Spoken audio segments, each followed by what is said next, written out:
चल रे भोपळ्या टुणूक टुणूक गोष्ट। एका घनदाट जंगल होते। गर्द झाडी, आंबा, फणस आणि अनेक प्रकारच्या झाडा झुडपांनी ते जंगल पूर्णपणे आच्छादले गेले होते। इतके की अगदी दिवसाही सूर्याची किरणे जंगलाच्या आतमध्ये पोहोचणे शक्य होत नसे। त्यामुळे पशु पक्षी आणि हिंस्त्र प्राण्यांचा वावर जंगलात मोठ्या प्रमाणात वाढला होता। जंगलाच्या थोड्याच अंतरावर माणसांची वस्ती होती। जंगलातील वाघ, लांडग्यांमुळे त्या वस्तीतील माणसं जीव मुठीत घेऊन जगत असत। त्याच वस्तीत एक म्हातारी राहत होती। तिच्या मुलीचं लग्न झाल्यापासून ती एकटीच राहत होती। तिला आपल्या मुलीची खूप आठवण यायची।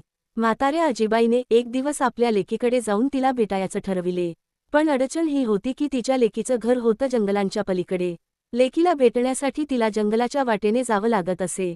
पण म्हातारी धीट होती। तिने आपल्या लेकीला भेटायचा निश्चय केला आणि न घाबरता ती भयानक जंगलाच्या दिशेने लेकीला भेटायला निघाली। झप झप पावलं टाकत म्हातारी चालत होती। वाटेत तिला भेटला एक लांडगा।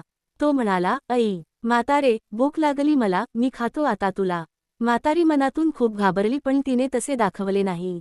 ती म्हणाली, "माझ्यात खायला आहेच काय?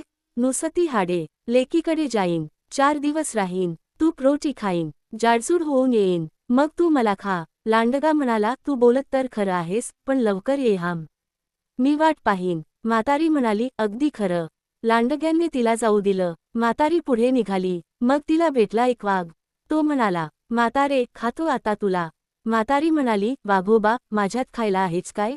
नुसती हाडे, लेकीकडे जाईन, 4 दिवस राहीन, तूप रोटी खाईन, जाडजूड होऊन येईन, मग मला खा." वाघ म्हणाला, "बरं बरं, पण लवकर परत ये हो." म्हातारी म्हणाली, "अगदी खरं." वाघाने तिला जाऊ दिलं। म्हातारी लेकीकडे गेली, थोडे दिवस राहिली, तूप रोटी खाऊन जाडजूड झाली। मग लेकीला म्हणाली, "मुली, आता मी घरी जाते ग." लेक म्हणाली, "आई, आणखी 4 दिवस राहा ना." म्हातारी म्हणाली, "नको ग बाई, जंगलात लांडगा माझी वाट बघतोय, वाघ माझी वाट बघतोय." मुलीला आईची काळजी समजली। ती म्हणाली, "आई, हा घे मोठा भोपळा, त्यात बसून जा, म्हणजे तुला कोणी बघणार नाही आणि सुखरूप घरी पोहोचशील." म्हातारी भोपळ्यात बसली आणि म्हणाली, "चल रे भोपळ्या टुणूक टुणूक." भोपळा पळत पळत निघाला। जंगलात भेटला वाघ। तो म्हणाला, "भोपळ्या, भोपळ्या, म्हातारीला पाहिलेस का रे?" भोपळ्यातून म्हातारी म्हणाली, "म्हातारी बितारी मला नाही ठाऊक, चल रे भोपळ्या टुणूक टुणूक." भोपळा जोरात पळत सुटला। वाघाला संशय आला। तोही भोपळ्याच्या मागे पळत सुटला। वाटेत भेटला लांडगा। त्याने भोपळ्याला अडवले, म्हातारीला बाहेर काढले। मग म्हणाला, "म्हातारे, मला फसवतेस काय? आता मी तुला खाणार." एवढ्यात वाघही तिथे आला। तो म्हणाला, "मीच खाणार म्हातारीला." लांडगा म्हणाला, "मी खाणार."